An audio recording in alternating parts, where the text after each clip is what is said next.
Bisa dimulai sekarang ya, Pak? Ya, ya. Langsung dimulai ya.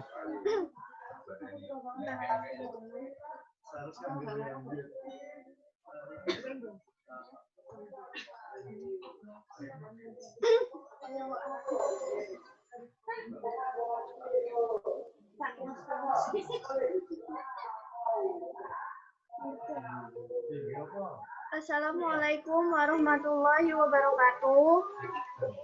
Selamat pagi teman-teman sekalian. Alhamdulillah pada pagi hari ini kita bisa berkumpul kembali untuk di acara diskusi tentang kekuatan solidaritas masyarakat ciptakan desa sehat di tengah pandemi. Sebelumnya, mungkin saya berkenan untuk menyapa teman-teman sekalian.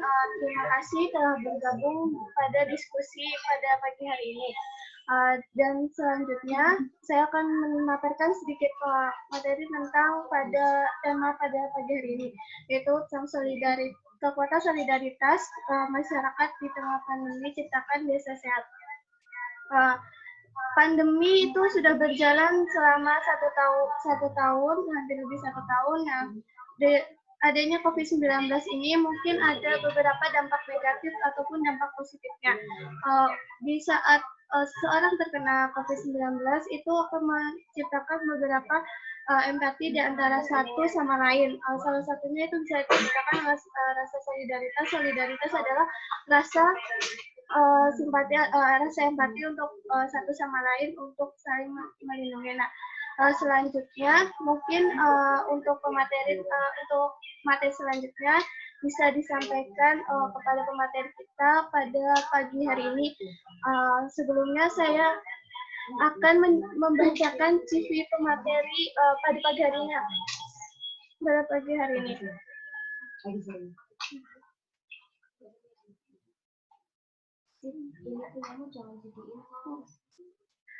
Untuk nama Endang Supriyadi MA, tempat tanggal lahir Cirebon 15 September 1989, alamat Perumahan Bancar Residen 1, Pandansari, Tampingan, Boja. Untuk nomor telepon mungkin bisa di-save teman-teman 0877 3899 8933. Riwayat pendidikan S1 Sosiologi Agama di UIN Sunan Kalijaga Yogyakarta 2008 sampai 2011 dan S2 Sosiologi UGM 2013 sampai 2014. Selanjutnya mungkin saya persilahkan untuk memaparkan materi pada pagi hari ini. Kepadanya saya persilahkan.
Nek sing parkirane ngono nomor pos ono anu kan sedulur sampai parkiran.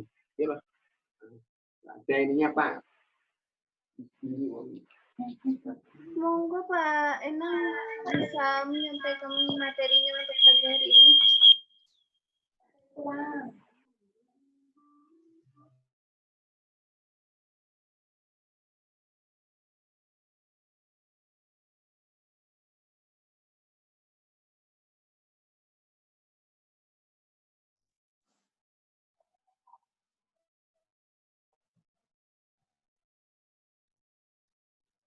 Halo, Iya Pak.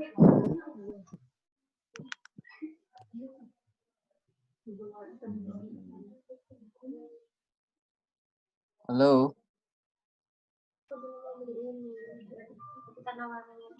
Iya Pak sudah. dengar nggak Mbak Sita? Sudah Pak, sudah kedengaran.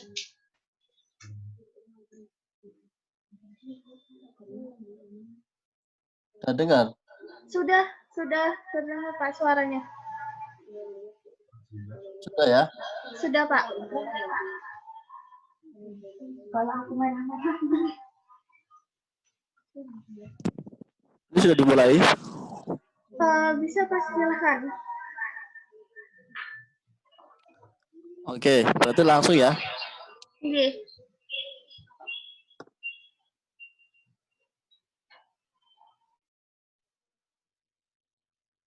Halo,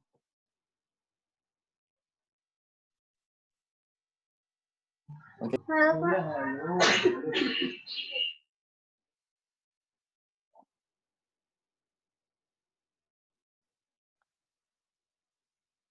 Oke.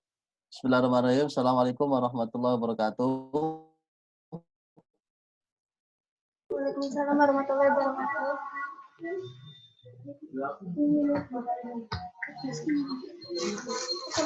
Ya, terima kasih teman-teman. Ini mohon maaf sebelumnya karena ada keterlambatan. Ya, saya terima kasih pada teman-teman panitia KKN ya, kelompok berapa ini? 49 ya. Ya, Pak, langsung saja. Hah? Iya Pak, Ya, kelompok ya 40 berapa gitu ya. Oke, langsung saja saya kira untuk mempersingkat waktu biar kita nanti banyak diskusi terkait dengan kemarin saya diminta oleh Mbak Sita untuk mendiskusikan terkait dengan apa itu namanya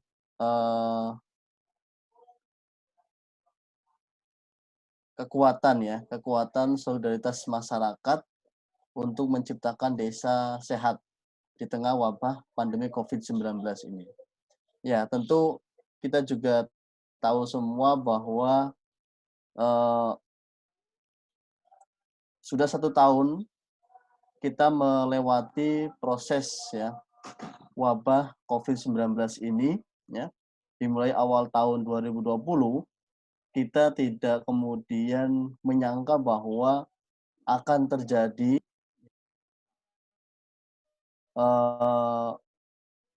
pandemi COVID-19 ini namanya dipastikan akan menjadi sejarah sepanjang abad 21. Ya. Kalau nggak salah, tanggal 30 Januari, WHO atau Badan Dunia untuk Kesehatan itu menyatakan bahwa dunia telah dilanda pandemi COVID atau virus corona. Nah, virus ini merupakan varian baru yang sekarang mungkin kita dikenal penyebutannya COVID-19 gitu kan. Nah, tentu virus ini juga ya tidak menunggu lama penyebarannya, bahkan ya sampai ke kita, ke Indonesia gitu kan. Bahkan seluruh dunia itu juga mengalami akibat adanya virus COVID-19 ini. Nah, kehadiran virus ini tidak bisa dibendung oleh siapapun gitu kan. Bisa orang mungkin kita sebagai seorang muslim sebagai ya ini takdir gitu ya. Takdir yang sudah diberikan oleh Allah Subhanahu wa taala. Nah, di Indonesia sendiri ya awal mulainya merasa bebas ya terkait dengan adanya COVID-19. Orang kemudian mengatakan bahwa di Indonesia tidak akan terjadi atau tidak akan melewati proses pandemi COVID-19 ini. Tapi ternyata pada 2 Maret, ya 2 Maret 2020, kita digemparkan bahwa ada kasus positif di Indonesia. Ya. Dan seketika itu Presiden Jokowi langsung kemudian mengumumkan, ya, beserta Menteri Kesehatan pada waktu itu, bahwa virus COVID-19 itu sudah masuk ke negara kita, yaitu Indonesia. Nah, kehadiran tentu cepat, ya, cepat perkembangannya, cepat menyebar ke seluruh daerah yang ada di Indonesia, tak terkecuali, ya, tidak hanya di Jakarta, bahkan di daerah-daerah lainnya juga kemudian mengalami, gitu kan, adanya COVID-19 ini. Bahkan dalam kurun waktu 1 bulan, gitu, kasus positif sudah tersebar di 34 provinsi. Nah, kemudian kalau nggak salah tanggal 13 April 2020, Presiden kemudian mengumumkan bahwa COVID-19 ini menjadi bencana nasional sesuai dengan Kepres. Nah, teman-teman perlu ketahui bahwa tentu ada dampaknya. Ada dampak positif dan ada dampak negatif kehadiran.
Mohon maaf teman-teman, ini agak terganggu sebentar. Soalnya dari bapaknya itu sinyalnya agak terhalang sinyal. Bentar, mohon maaf. Halo? Iya Pak. Ya, sorry ini tiba-tiba menghilang ini Zoom-nya, ya. Dampak yang ditimbulkan masyarakat dari berbagai segi kehidupannya.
Halo, Mbak Iya Pak. Siti?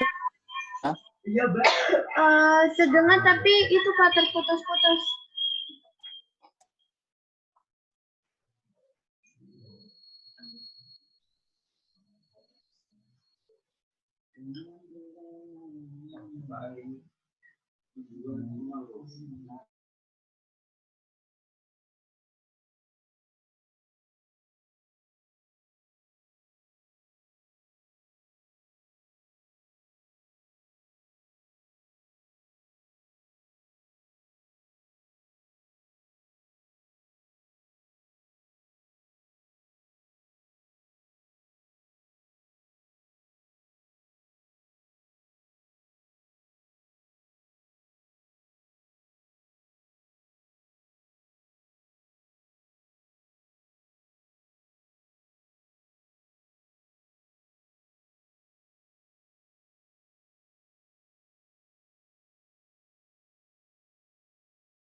Mohon maaf teman-teman, ini agak terganggu sebentar ya bapaknya, sinyalnya soalnya lagi ada kendala.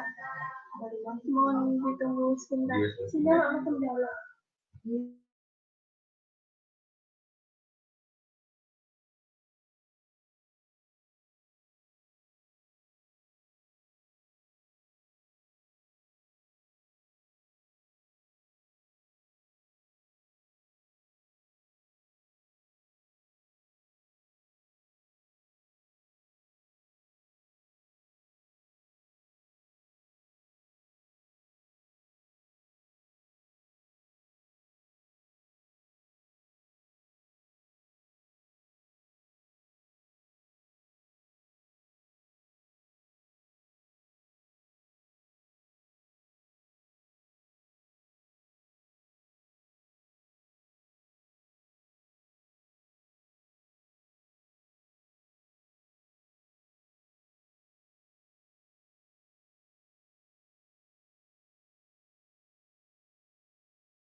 Nemil.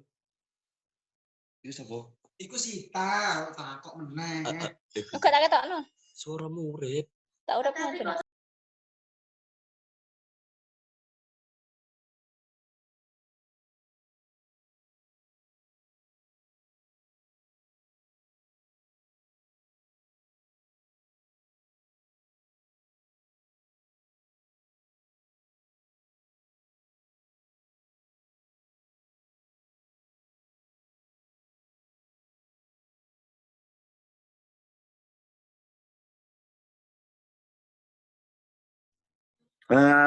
Sabar ya teman-teman, ini bapaknya belum masuk, sinyalnya kurang mendukung.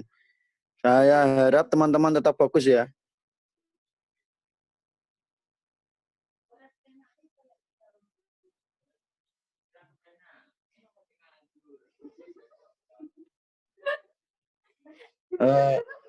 Mas Wali aman ya?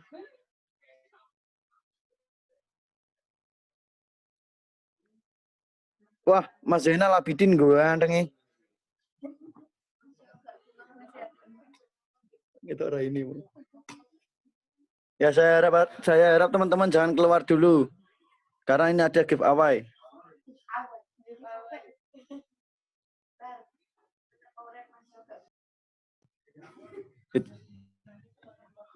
Oke. Ini Mbak Sita, kira-kira bapaknya masuk kapan ya?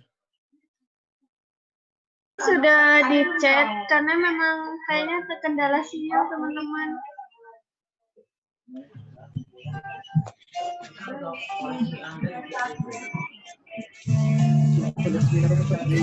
Sambil tiduran nggak apa-apa, santai.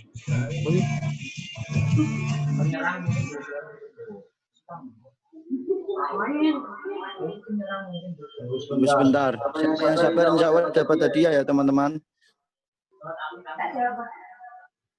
Ini Lintang juara 1 sungguhan, ini nggak ada suaranya ini. Mbak Lisul kan suaranya. Ya, salam Mbak Lisul.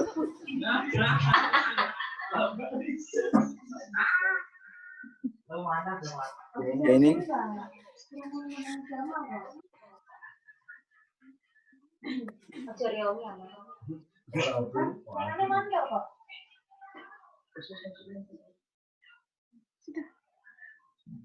Sudah ada. Udah ada belum tuh?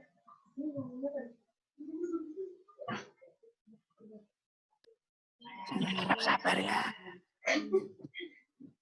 Kita sementara diam-diam dulu. Ya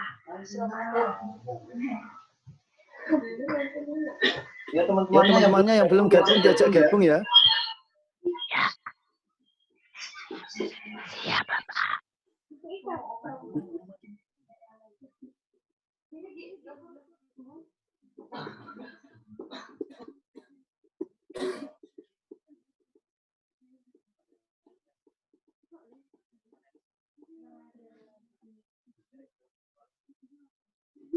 Jangan lupa ngopi.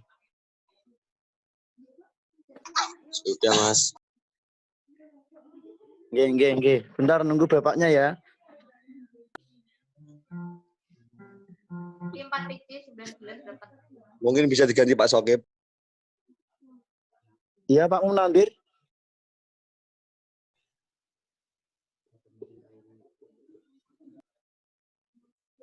Wes Mas Hengki mau mandi nih. Al Jamal ngomong enak. Boten. Masa nyala? Pengunduran. Mas Hengki wajib sakit di laundry nggih. Mas Hengki.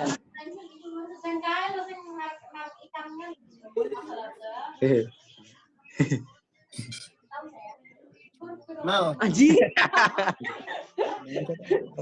rahimmu loh, Heng. Tapi enak kalau Anjir umur potong. Zainal anjir. Mas Muhammad Zain Abidin. Mas Hengki wajib tolong di pateni mawon Mas. Saru wajib. Pateni mawon Mas Hengki saru. Aurat soalnya.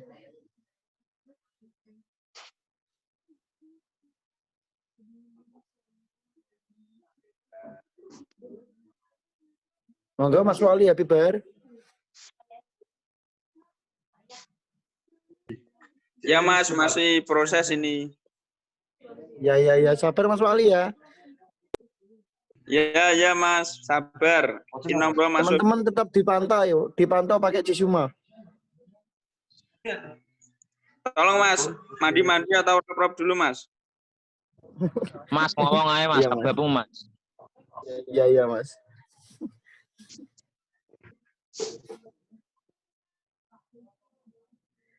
Sabar ya Allah. Mas Ojan, tes Mas Ojan.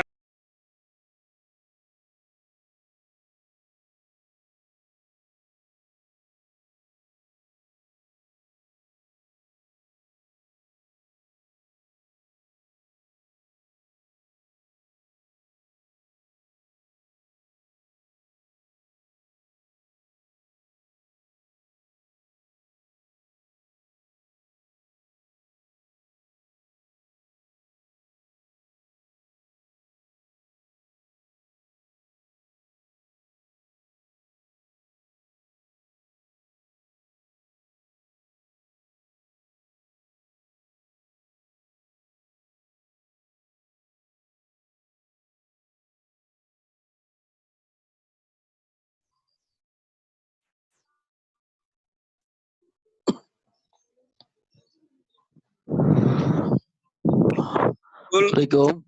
Tolong kali. Salam Pak.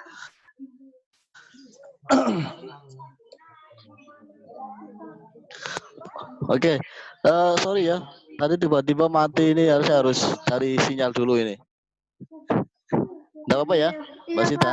Iya Pak. Oke, bisa saya langsung lanjutkan aja ya? Nggih, silakan Pak. Oke, mohon maaf ya teman-teman semuanya.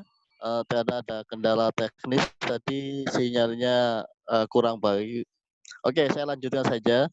Tadi saya sudah menyampaikan bahwa dampak kehadiran virus COVID-19 ini kan diantaranya itu bisa mengakibatkan kepada sendi-sendi kehidupan yang ada di masyarakat, baik sosial, ekonomi, budaya, dan bahkan ke agama gitu kan. Oke, itu saya kira tidak hanya dialami oleh bangsa Indonesia, tapi semua seluruh negara itu mengalami dampaknya yang sangat luar biasa. Tentu itu dampak negatifnya. Ada dampak positifnya. Dampak positifnya tentu kita seperti dikembalikan kepada prosesi kehidupan manusia ya dari sejak awal gitu, bahwa kita harus kembali kepada bahwa kebiasaan-kebiasaan yang tentu kalau kita seorang muslim itu kan kebiasaan-kebiasaan yang dituntun oleh panutan kita yaitu Rasulullah. Nah, ada kebiasaan baru yang harus kita kemudian kembalikan lagi di era sekarang ini ya, terkait dengan harus cuci tangan gitu kan, kemudian memakai membiasakan kebiasaan yang baik gitu kan, memakan sesuatu yang baik juga untuk kekebalan tubuh dan sebagainya. Nah, itu hal yang positifnya.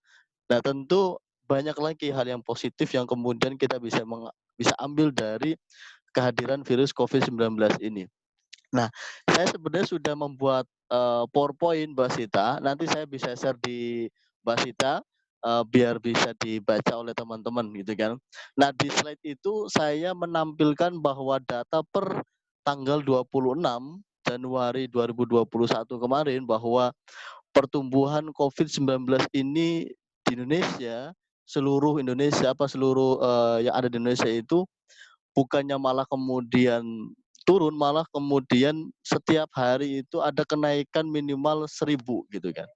Nah, kalau saya catat hasil dari data COVID-19 di Indonesia itu sekarang gitu kan, yang positif di Indonesia itu kurang lebih 1.100.000 sekian gitu kan. Meskipun kemudian di situ ada penurunan baik itu dari kematian gitu kan, kemudian ada kenaikan dari kesembuhan dan sebagainya. Tapi tren positifnya itu setiap hari datanya selalu naik ya, tidak kemudian turun gitu. Nah, ini tentu kini menjadi persoalan untuk kita semua ya.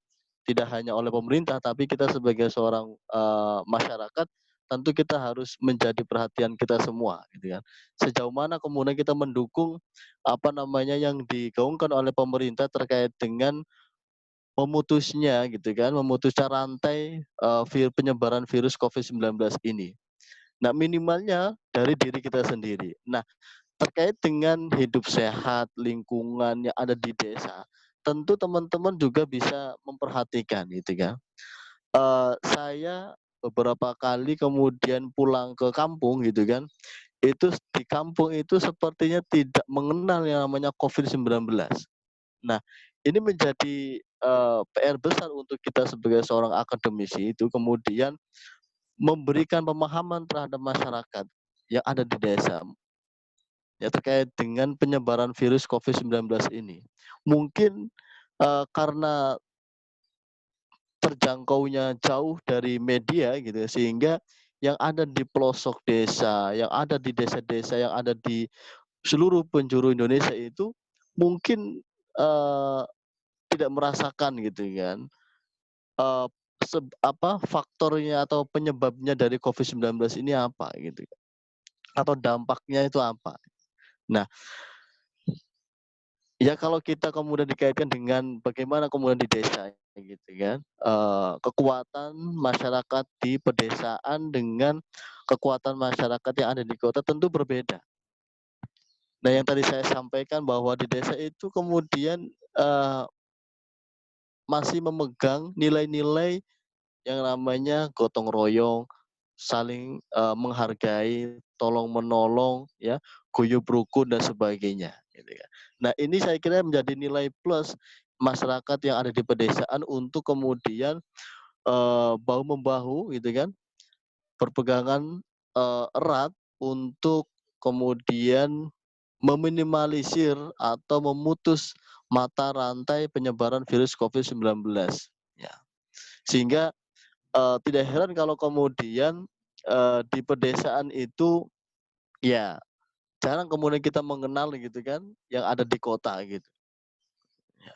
Meskipun sekarang yang namanya di desa itu juga sudah banyak kemudian disusupi oleh perubahan-perubahan yang dibawa oleh di luar desa. Nah, ada kekuatan yang sangat besar di masyarakat di pedesaan itu, yaitu apa? Ada solidaritas mekanik, ya. Nah, ini saya mengambil dari salah satu tokoh sosiologi yang kemudian mengatakan bahwa solidaritas mekanik itu terjalin karena ada kesamaan persepsi, kesamaan visi, tujuan yang kemudian itu tertanam oleh diri masyarakat yang ada di pedesaan itu sendiri. Nah, coba bayangkan kalau kemudian teman-teman kemudian saya yakin kebanyakan di sini kan teman-teman itu kan berasal dari desa gitu kan. Mungkin satu dua lah yang dari perkotaan gitu ya.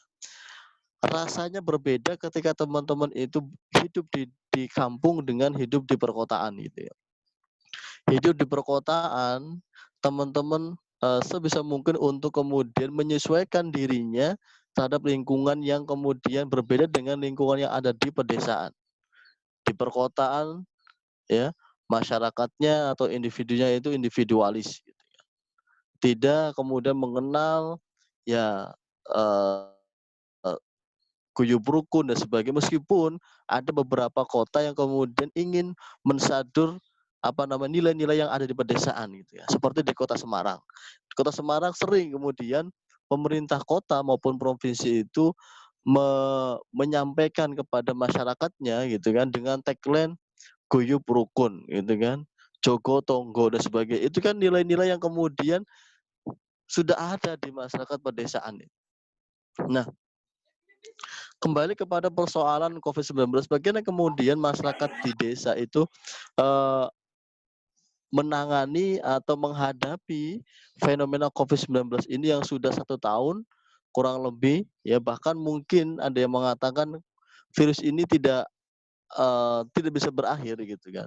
Tinggal bagaimana kemudian kita menghadapi virus itu gitu kan dengan pola hidup yang sehat ya, dengan pola kebiasaan yang baik gitu kan dan sebagainya ya.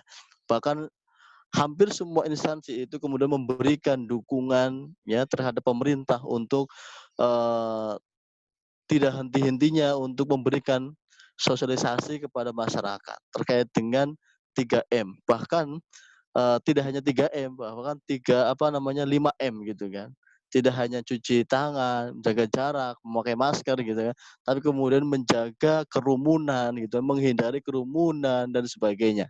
Nah, persoalan-persoalan ini yang kemudian muncul, saya kira di perkotaan itu banyak, tapi di pedesaan kenapa kemudian tidak seperti yang ada di perkotaan? Nah, lagi-lagi bahwa kekuatan yang ada di desa itu jauh lebih besar ketimbang kekuatan yang ada di desa. Kekuatan apa? Yaitu kekuatan solidaritas mekanik ya tadi itu. Ya, karena ini kekuatan solidaritas mekanik ini menjadi salah satu kekuatan yang dimiliki oleh masyarakat pedesaan dan tidak dimiliki oleh masyarakat perkotaan. Nah, kalau bahasanya Emil Durkheim bahwa masyarakat perkotaan itu tergolong solidaritas organik ya, yaitu solidaritas kekuatan yang dimiliki oleh masyarakat perkotaan yang ada tujuan-tujuan atau melakukan sesuatu itu berdasarkan adanya nilai yang ingin dicapainya. Coba bayangkan kalau di masa kepedesaan itu ya, misal ya, kalau saya contohkan itu biasanya kalau ada orang yang meninggal gitu kan, dengan spontanitas ya masyarakat, tetangga, saudara itu kemudian melayatnya tanpa kemudian memikirkan nanti dulu setelah pekerjaan saya selesai, tidak. Tapi di perkotaan ya itu malah sebaliknya gitu kan. Ketika kita mendengar gitu kan di grup WhatsApp ataupun yang lainnya gitu kan bahwa ada tetangga kita yang baru saja meninggal. Pasti dengan spontanitas kita itu tidak seperti yang ada di masyarakat di pedesaan gitu. Nanti dulu gitu kan. Selesaikan pekerjaan saya dulu, baru selesai, baru nanti habis duhur atau habis asar baru kita jenguk atau takjiah ke yang bersangkutan. Tapi di desa tidak seperti itu. Ya. Nah, inilah kekuatan yang kemudian bisa dijadikan sebagai apa namanya, ya penopang atau perisai untuk memutus mata rantai virus COVID-19 itu. Hidup di desa itu hidup yang kemudian damai, ya, tentram, ya. Tidak ada persoalan-persoalan yang kemudian muncul seperti halnya yang ada di perkotaan. Nah, itulah dua solidaritas baik mekanik maupun organik ya. Ya, ini juga saya mengambil dari Emil Durkheim yang mengatakan bahwa masyarakat tradisional itu identik dengan solidaritas mekanik. Sebaliknya masyarakat yang di perkotaan itu yang organik. Nah, di slide itu juga saya menyampaikan bahwa tugas kita ya, tugas sebagai seorang individu seperti apa untuk memutus mata rantai COVID-19, tugas kita sebagai masyarakat itu seperti apa. Nah, yang pertama tugas kita sebagai seorang individu, tentu kita harus bisa kemudian menjaga diri kita sendiri ya terhadap untuk ya memutus mata rantai kepada orang lain gitu ya. Karena kita tidak tahu ya virus itu yang membawa kita atau kita yang kemudian terbawa oleh orang lain. Nah, makanya kemudian di PPT itu saya menyampaikan bahwa tugas seorang individu itu 3M tadi itu ya. Kita harus apapun itu, bukan karena kita masih umurnya belasan tahun gitu kan, kemudian kita merasa imunnya kuat dan sebagainya, tapi untuk mengantisipasi karena kita tidak mungkin kemudian berdiam diri gitu kan di kamar dan sebagainya, pasti kita mobilitasnya tinggi, entah itu keluar rumah, berinteraksi dengan orang lain. Nah, harapannya kemudian dari diri kita sendiri sebagai seorang individu itu harus menjaga ketat 3M tadi itu ya. Memakai masker, cuci tangan, jaga jarak, sebagainya gitu kan. Sehingga minimalnya kita sebagai seorang individu itu sudah memberikan memberikan edukasi kepada orang lain. Nah, kemudian tugas kita sebagai masyarakat, ya kita harus memberikan pemahaman ya, mensosialisasikan kepada khalayak umum, kepada keluarga kita, kepada masyarakat, tetangga, saudara-saudara kita dan sebagainya, untuk tetap kemudian menjaga kesehatan dan sebagainya. Nah, terakhir yang ingin saya sampaikan bahwa kekuatan masyarakat di pedesaan itu sangat-sangat besar ya ketimbang kemudian kita tahu yang ada di perkotaan. Karena apa? Karena ya tadi ada nilai-nilai yang kemudian itu tidak dimiliki oleh masyarakat perkotaan. Nilai-nilai guyub rukun, gotong royong gitu kan. Dan nilai-nilai itu yang kemudian sangat-sangat ya sangat-sangat vital untuk dimiliki oleh masyarakat yang ada di pedesaan ketimbang masyarakat di perkotaan. Ya, sehingga pesan saya dalam forum yang sangat mulia ini, mari kita jaga, rawat bangsa Indonesia ini agar masyarakat kita tetap sehat, aman, damai. Terima kasih atas perhatiannya dan mohon maaf karena ada kendala teknis sehingga ini waktunya banyak terbuang sia-sia. Mohon maaf sekali lagi. Assalamualaikum warahmatullahi wabarakatuh. Waalaikumsalam warahmatullahi wabarakatuh.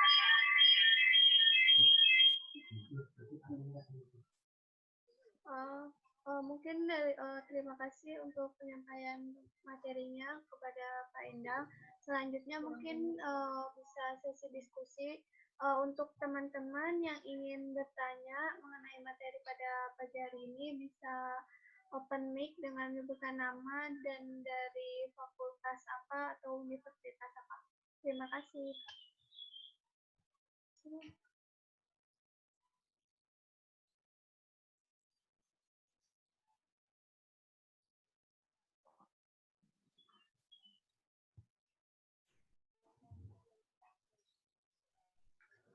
Silahkan teman-teman jika ada yang ingin bertanya.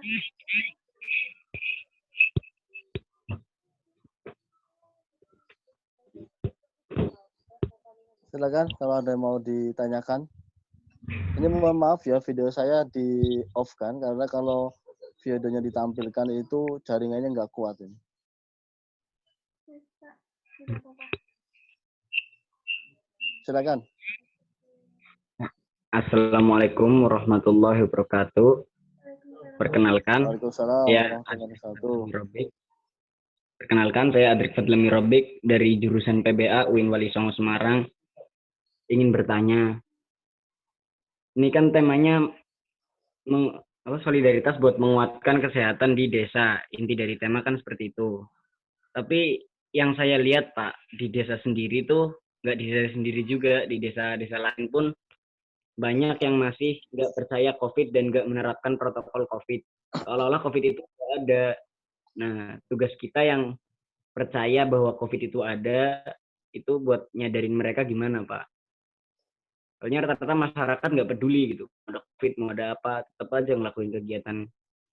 Baik kegiatan kumpul-kumpul kayak tahlilan, atau ibu-ibu PKK, atau lain semacamnya. Masih banyak lah, Pak, yang kumpul. Gitu. Terima kasih. Oke, langsung saya jawab ya, Mas Sita ya. Monggo Pak, bisa langsung dijawab untuk pertanyaan dari teman Adrik. Oke, terima kasih Mas Adrik Fadlamir Robik. Oh, ini namanya keren banget ini.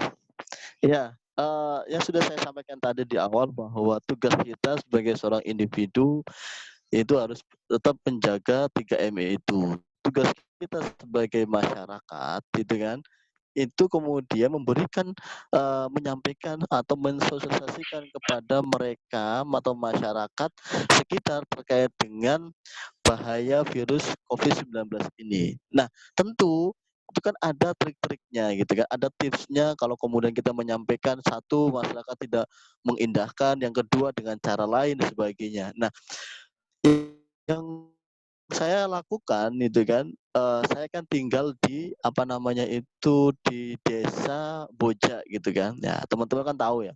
Boja itu kan semi kota gitu kan. Tapi saya tinggalnya di perkampungan, di satu perumahan, yaitu perumahannya di dalam perkampungan. Nah, ketika saya kemudian berada di situ, berinteraksi dengan masyarakat desa, yang saya lakukan itu kemudian ya tadi saya memberikan pemahaman terhadap masyarakat, ya.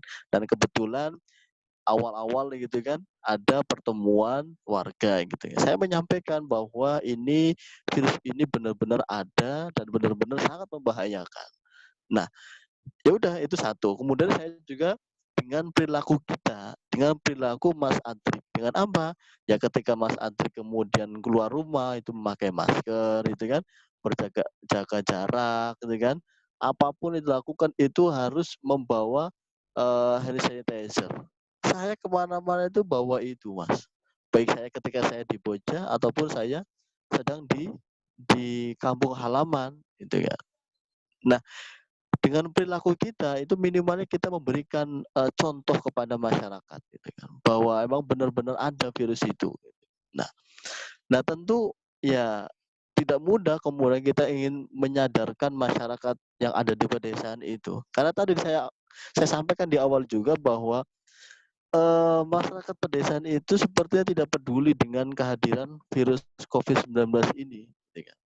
Kayak lagi-lagi ya masyarakat kita kalau belum ada contohnya atau belum ada apa ya namanya itu ya yang kena gitu kan. Nah, itu sepertinya mengindahkan itu gitu kan. Wah, itu kan adanya di kota-kota besar gitu kan. Di Jakarta, di Semarang, Surabaya, Bandung dan sebagainya gitu kan. Wong kami kan jauh dari kota besar kan. Itu kan yang ada dalam pikiran masyarakat di pedesaan itu. Nah, tentu kita sebagai seorang akademisi itu kan yang paham dan tahu berbagai apa namanya sumber yang ada di media gitu kan, informasi terkait dan sebagainya, itu kita menyampaikan itu ke masyarakat gitu kan. Selain menyampaikan, kita juga kemudian dengan perilaku kita gitu kan. Nah, saya yakin kalau kita menyampaikan, kemudian perilaku kita juga mencerminkan bahwa apa yang kita lakukan itu salah satu bentuk sosialisasi kepada masyarakat. Saya yakin masyarakat kita juga kemudian akan mengerti dengan hal itu. Saya kira gitu, Mas Adrik. Silakan yang lain. Mana tidur ya? Terima kasih atas jawabannya, Pak. Semoga ini bisa membantu saya buat menyadarkan masyarakat agar lebih waspada tentang virus COVID-19 dan tetap menerapkan protokol kesehatan yang berlaku. Terima kasih banyak, Pak. Sekali lagi, wassalamualaikum.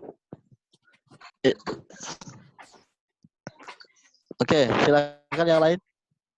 Silakan dari teman-teman yang lain, mungkin ada yang mau bertanya lagi.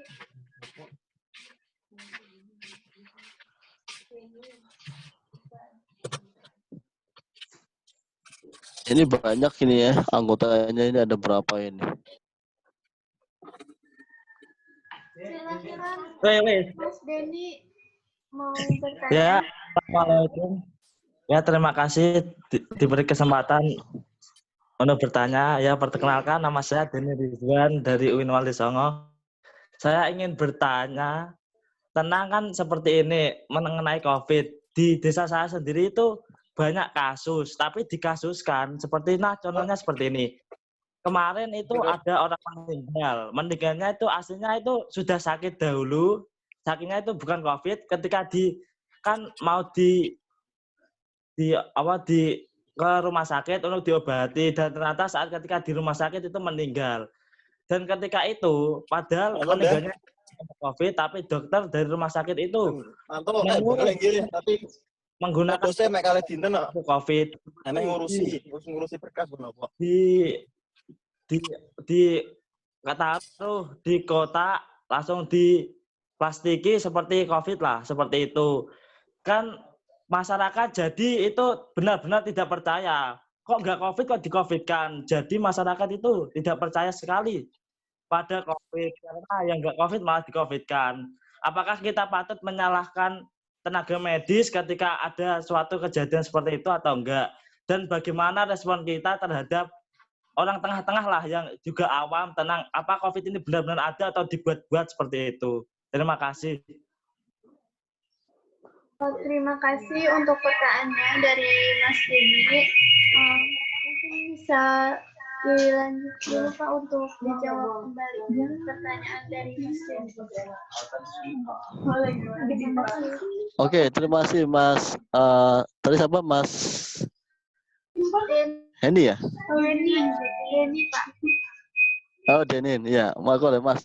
Terima kasih pertanyaan. Saya kira itu menjadi problem kita, gitu kan.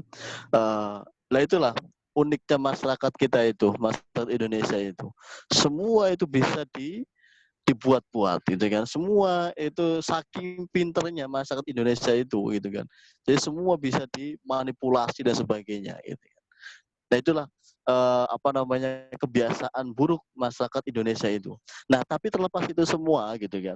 Apakah kemudian kita menyalahkan tenaga medis dengan memberikan informasi yang tidak sesuai dengan faktanya atau seperti apa? Nah, tentu kita sebagai seorang akademisi itu harus memberikan mencari informasi yang sebenarnya ya.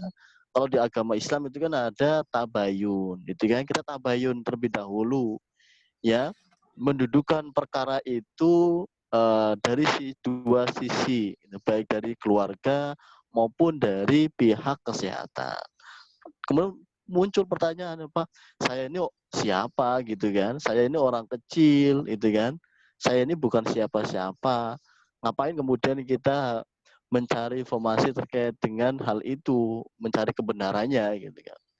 Banyak cara kemudian kita menyampaikan ke instansi. Kalau kita merasa kecil, merasa bukan siapa-siapa, ya di kampung itu kan ada yang namanya pemerintah desa. Kita sampaikan ke pemerintah desa, meminta agar kemudian ada mediasi, ya, yang kemudian ditunjukkan kepada rumah sakit setempat, ya atas nama pemerintah desa, bukan atas nama individu.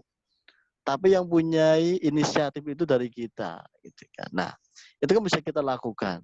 Sehingga kalau kemudian kita melakukan tabayun dengan pihak rumah sakit ataupun dengan keluarga, gitu, sehingga kita bisa mendapatkan informasi dari dua sisi itu, sehingga kita bisa menyimpulkan duduk perkara permasalahannya di mana, gitu kan. Karena kita juga tidak kemudian menyalahkan baik pihak keluarga maupun pihak rumah sakit, gitu kan. Kalau kemudian tidak ada informasi dari kedua belah pihak. Nah, kalau sudah mendapatkan informasi itu, kita bisa menyimpulkan bersama-sama. Yang sebenarnya yang bermain itu siapa, kemudian yang membohongi itu siapa, gitu ya. Jangan kemudian kita juga terjebak pada persoalan itu. Jangan-jangan kemudian kita juga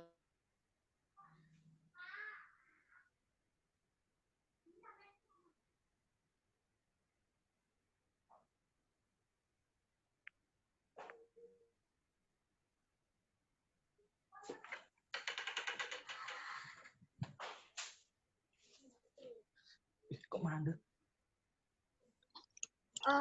Oke, saya lanjutkan ya, Mas Denny ya.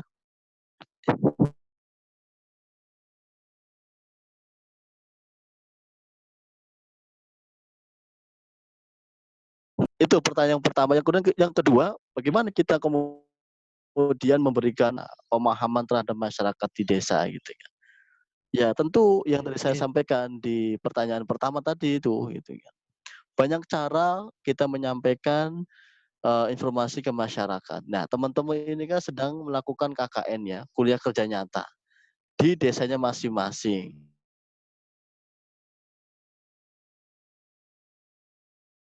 Ya, membuat poster gitu kan, MMT terkait dengan sosialisasi kepada masyarakat, gitu kan. Nah, itu kan bisa dilakukan tuh oleh teman-teman, gitu kan.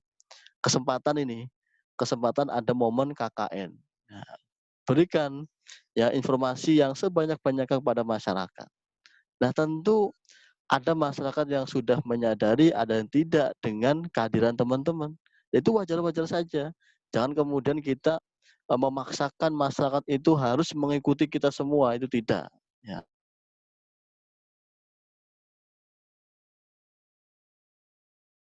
Oke, Pak. Dan saya ingin bertanya lagi, Pak, apakah benar atau enggak yang kan katanya itu yang meninggal karena COVID itu ada dana bantuan,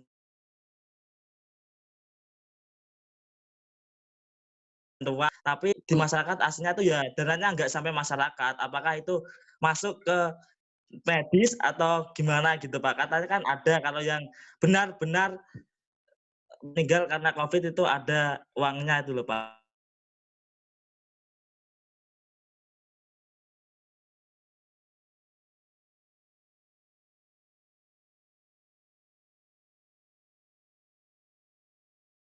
Pak, masyarakat di katanya itu enggak ada gitu, Pak. Enggak sampai ke yang ditinggalkan itu, keluarga yang ditinggalkan. Sependek pengetahuan saya terkait dengan persoalan itu sepertinya tidak ada, Mas. Oh, nggih, Pak. Siap. Iya, seperti tidak ada dana bantuan dari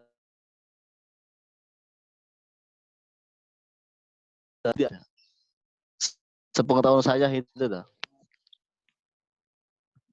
Nggih, Pak. Siap. Oke.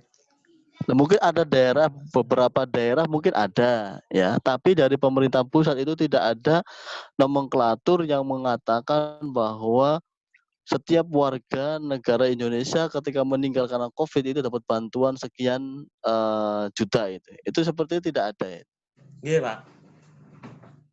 Siap. Terima kasih, Pak, atas infonya.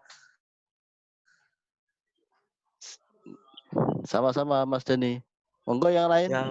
Terima kasih untuk pertanyaannya Mas Denny dan terima kasih untuk Pak Endang telah menjawab pertanyaannya. Mungkin dari sini teman-teman ada yang mau bertanya lagi. Tadi Mas Iqbal ingin bertanya. Silakan Mas Iqbal. Assalamualaikum warahmatullahi wabarakatuh. Waalaikumsalam warahmatullahi wabarakatuh. Waalaikumsalam. Halo Pak Endang, bagaimana kabarnya? Kangen Pak. Ini siapa ini? Iqbal siapa ini? Iqbal Pak. Iqbal Visip. Visip. Nggih, Pak. Visip. Oh, oke. Nggih. Gimana Mas Iqbal? Ah, sehat, Pak. Alhamdulillah. Tetap dalam naungan Tuhan Yang Maha Alhamdulillah. Esa, Pak. Gini, Pak, saya mau tanya. Alhamdulillah. Ini kan Silakan. kolektivitas warga terkait COVID ya, Pak ya. Pastinya kita ini kan banyak di desa-desa seperti di desa terpencil kayak Baduy dan desa-desa adat yang lainnya, ada berita itu sampai 0 kasus yang meninggal, Pak. Nggak ada sampai 0 kasus positif atau meninggal. Itu kan bagaimana kolektivitas di situ masyarakat terjaga dan juga penanganan di situ nggak sampai ke medis. Lah, apakah mereka bagian-bagian dari masyarakat tersebut, masyarakat adat seperti contohnya Baduy tersebut, apakah wajib divaksin? Apakah divaksin oleh pemerintah? Apa enggak, Pak? Ini kan karena vaksin kan katanya wajib bagi seluruh warga Indonesia. Dan mereka sejak awal itu 0 kasus. Apakah mereka masih wajib divaksin atau gimana, Pak? Terima kasih.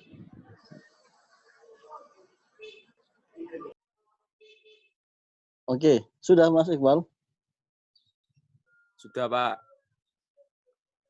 Oke, terima kasih pertanyaannya. Saya kira menarik itu kalau kemudian kita meneliti lebih dalam lagi terkait dengan ada beberapa suku yang kemudian itu penyebaran virusnya itu tidak ada di daerah tersebut gitu kan. Mungkin Mas Iqbal mencontohkan di masyarakat atau suku Baduy. Kalau nggak salah itu ada di satu daerah, itu di luar Jawa, itu di mana ya? Di Gorontalo atau mana itu? Itu juga 0% gitu kan, terkait dengan kasus penyebaran virus COVID-19 ini.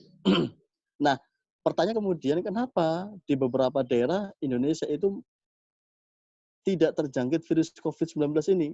Nah, pertanyaan besar ini saya kira bisa kita jawab bersama-sama gitu. Yang tadi saya sampaikan di awal gitu kan, bahwa ada kekuatan yang sangat besar yang dimiliki oleh setiap daerah yang ada di Indonesia. Ya. Contoh di suku Baduy. Ya. Kita tahu suku Baduy itu seperti apa kebiasaannya gitu kan. Dia dari sejak awal gitu kan tidak mau kemudian menerima gitu kan berbagai ya perubahan yang dialami oleh bangsa Indonesia ini yang masuk kemudian di daerah atau suku Baduy. Meskipun kemudian dalam perjalanannya di suku Baduy juga sudah banyak perubahan-perubahan yang dialami. Nah, terkait dengan virus corona seperti apa gitu. Nah, saya kira ada kebiasaan-kebiasaan yang kemudian diperkuat oleh masyarakat Baduy atau masyarakat yang ada di luar Baduy, misal di Gorontalo sebagainya gitu. Tolong saya koreksi ya kalau tadi saya menyampaikan di Gorontalo. Saya kalau nggak salah itu pernah saya baca di berita itu ada satu daerah itu 0% gitu kan terkait dengan virus corona ini.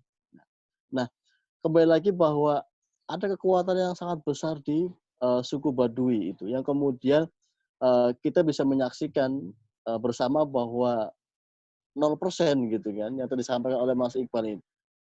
Nah, kebiasaan-kebiasaan ini yang kemudian itu mulai disadari oleh pemerintah.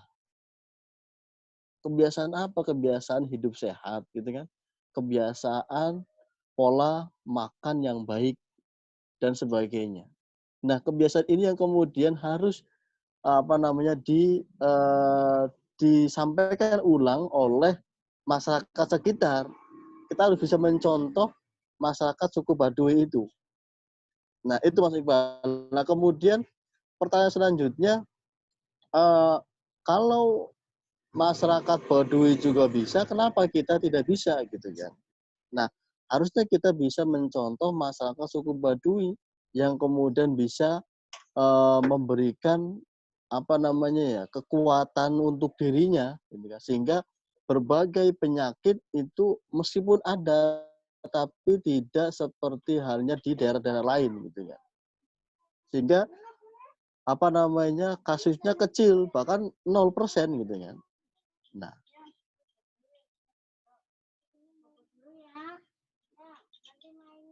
Gitu Mas Iqbal. Halo. Iya Pak. Iya Pak. Bagaimana Mas Iqbal? Terkait itu Pak tadi Iqbal. Pak. Apakah ya Pak terdengar nggak Pak? Halo. Putus-putus Mas Iqbal.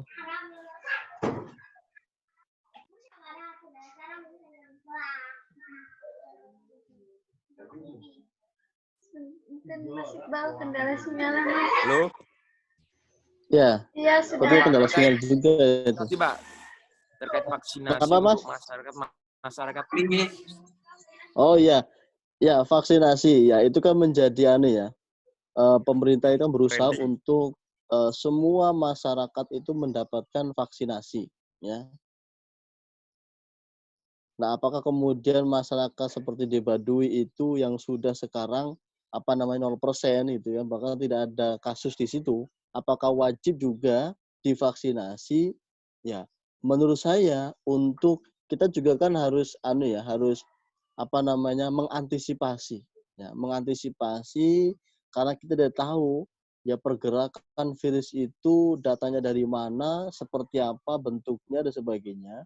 Nah, untuk mengantisipasi, meskipun suku Baduy itu dalam tren kasusnya itu 0%, saya kira juga wajib gitu kan. Dan itu menjadi kewajiban bagi pemerintah untuk memberikan haknya kepada warga negara. Seluruhnya itu diberi vaksinasi, tak terkecuali.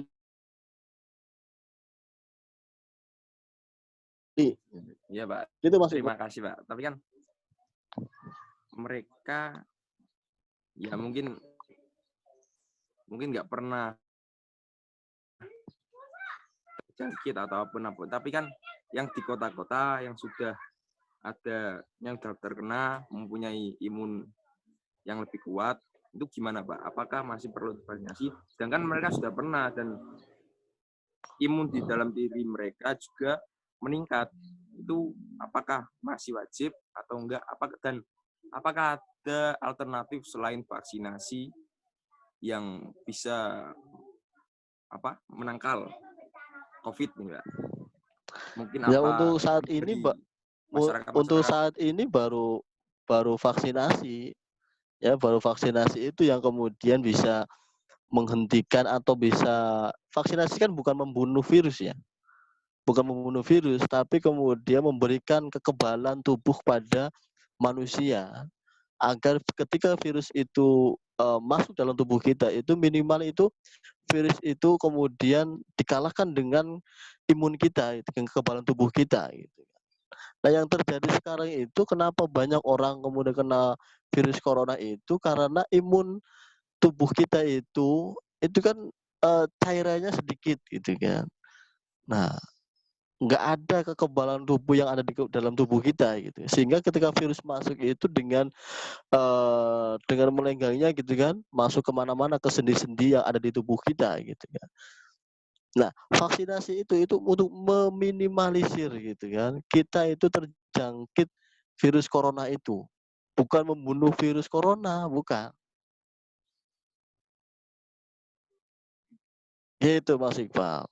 Saya kira semua masyarakat itu punya hak untuk divaksinasi. Kewajiban pemerintah untuk memberikan vaksinasi ke masyarakat. Karena sesuai dengan undang-undang gitu kan. Pemerintah wajib memberikan ya pelayanan kesehatan ya, keamanan untuk masyarakat, untuk warganya. Gitu Mas Iqbal. Ya Pak, terima kasih. Dari sini teman-teman ada yang mau bertanya kembali? Aku mau saya tanya. Iya silakan. Oke. Siapa? Terima kasih Sita untuk waktunya yang diberikan ke saya. Saya ingin bertanya ke Pak Andang terkait di sini kan temanya tentang kekuatan solidaritas masyarakat ciptakan desa sehat di tengah pandemi. Nah, bicara tentang kekuatan solidaritas. Kalau dalam sosiologi itu ada teorinya Emil Durkheim terkait solidaritas sosial. Nah, Emil Durkheim itu membagi solidaritas sosial jadi dua, solidaritas mekanik sama solidaritas organik. Solidaritas mekanik itu lebih condong ke masyarakat. Solidaritas mekanik itu lebih condong ke masyarakat desa, sedangkan solidaritas organik itu yang bersifat kompleks itu lebih condong ke masyarakat kota. Nah, terkait dengan COVID ini, ketika COVID muncul, memberi kemungkinan nggak sih dari masyarakat desa yang tadinya solidaritas mekanik berubah menjadi solidaritas organik yang sifatnya kompleks, atau justru malah menjadi kekuatan, menjadi tambah kuatnya solidaritas adanya pandemi itu, Pak. Mungkin kurang lebihnya seperti itu sih. Terima kasih. Ya, terima kasih Mas Agil. Ya, di penjelasan saya tadi saya sudah menjelaskan bahwa perbedaan antara solidaritas mekanik dan organik yang ada di desa maupun ada di perkotaan.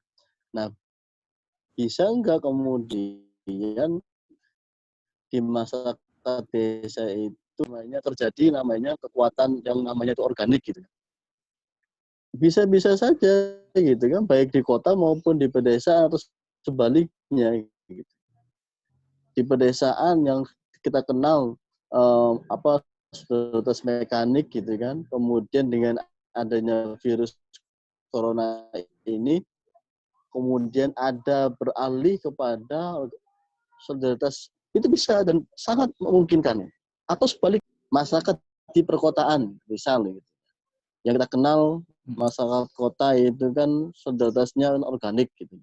Dengan adanya virus corona ini menjadi kemudian kekuatan solidaritasnya mekanik, itu bisa jadi dan itu memungkinkan. Jadi bagaimana kemudian kita lihat itu kan kebiasaan-kebiasaan yang dilakukan oleh masyarakat di desa maupun di perkotaan. Di awal saya menyampaikan bahwa sangat besar kekuatan di pedesaan itu kemudian untuk meminimalisir gitu kan penyebaran COVID-19 itu. Dengan kekuatan ya saling membantu. Bahkan kita sering mendengar ya, sering melihat di media sosial ya, di perkotaan gitu ya. Ketika ada salah satu warganya yang kemudian terjangkit virus corona, gitu kan, itu otomatis kan dikarantina di rumah gitu, selama dua minggu. Coba bayangkan kebiasaan-kebiasaan yang ada di masyarakat desa itu juga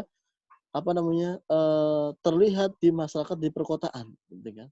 Orang berbondong-bondong kemudian memberikan bantuan, gitu kan, nah itu makanan, sembako, gitu kan, yang kemudian diberikan kepada tetangganya yang terjangkit virus corona, gitu kan.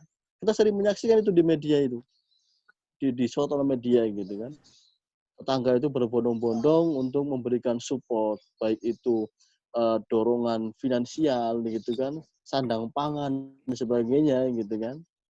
Nah ini membuktikan bahwa di masyarakat kota juga karena ada virus ini, gitu kan. Jadi solidaritas mekaniknya itu mulai tumbuh di situ. Gitu Mas Akil.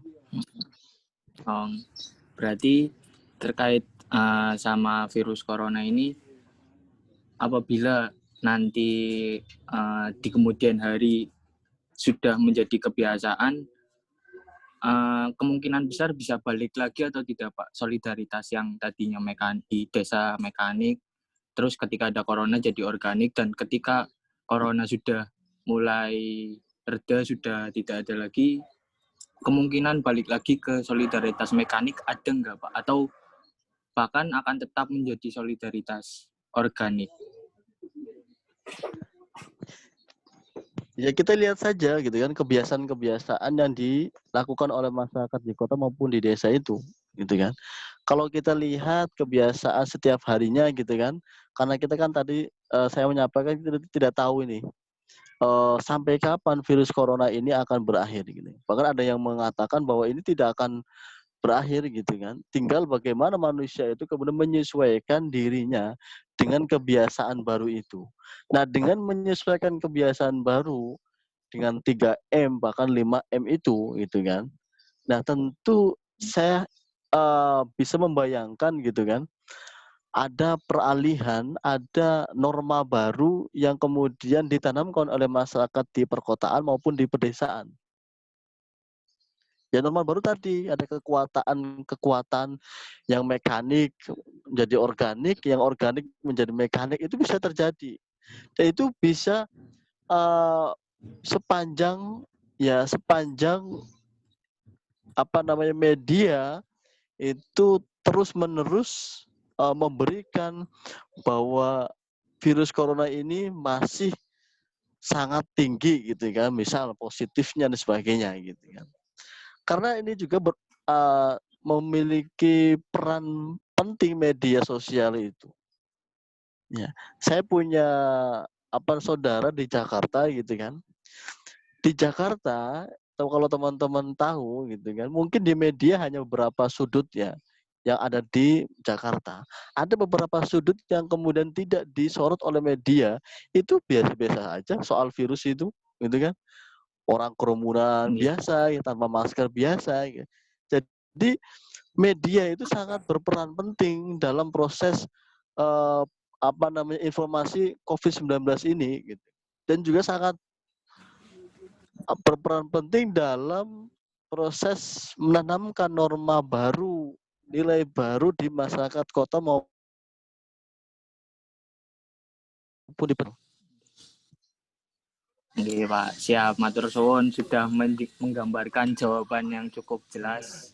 Terima kasih. Assalamualaikum warahmatullahi wabarakatuh. Waalaikumsalam. Nah, Akil baru KKN tahun ini? Enggak, Pak. Udah KKN kemarin. Oh, loh. Kok ini ada Indana juga ini? Enggak, Pak. Pengen ikut diskusi. Oh, pantas kok banyak banget ini. Enggak, Pak. Nah, monggo silakan yang lain. Baik, teman-teman dari sini ada yang mau bertanya kembali?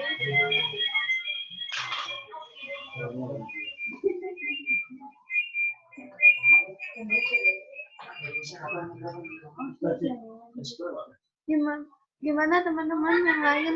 Apakah ada yang mau bertanya kembali?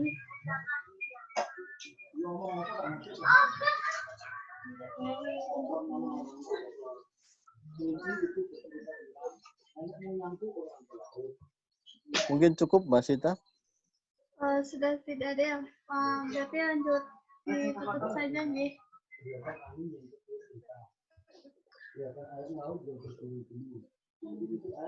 Oke, terima kasih untuk teman-teman yang telah berpartisipasi dalam diskusi pada pagi hari ini, dan saya mengucapkan terima kasih juga untuk teman-teman yang sudah bertanya, sekaligus untuk pemateri pada pagi hari ini telah memberikan sedikit pengetahuan yang baru untuk kita semua. Mohon dari saya sebagai moderator mohon maaf apabila ada salah kata dalam pelaksanaan diskusi ini ataupun ada kendala beberapa sebelum dilaksanakan diskusi ini. Saya ucapkan terima kasih sekali lagi untuk teman-teman semua. Wallahumma a'lam bishawab. Assalamualaikum warahmatullahi wabarakatuh. Waalaikumsalam warahmatullahi wabarakatuh. Terima kasih, terima kasih ya Mbak Endang. Sita. Oke, terima kasih teman-teman. Mohon maaf ya sekali lagi. Kurang maksimal nih sinyalnya. Iya, Pak. Ya, mudah-mudahan lain waktu bisa ketemu lagi ya. Amin. Di Zoom-nya ataupun offline. Oke, saya live dulu ya. Iya, Pak. Terima kasih. Oke, nanti saya kirim filenya ya Mbak Sita ya. PPT-nya. Iya, Pak.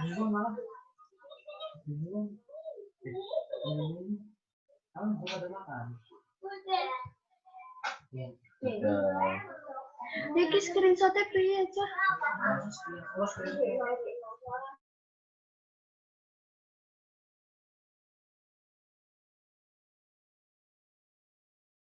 iku. Mendoan ki biasanya ki sewadah kan ikan dia kan 6 lembar DP itu 2,5 nek enggak Guys. rupiah.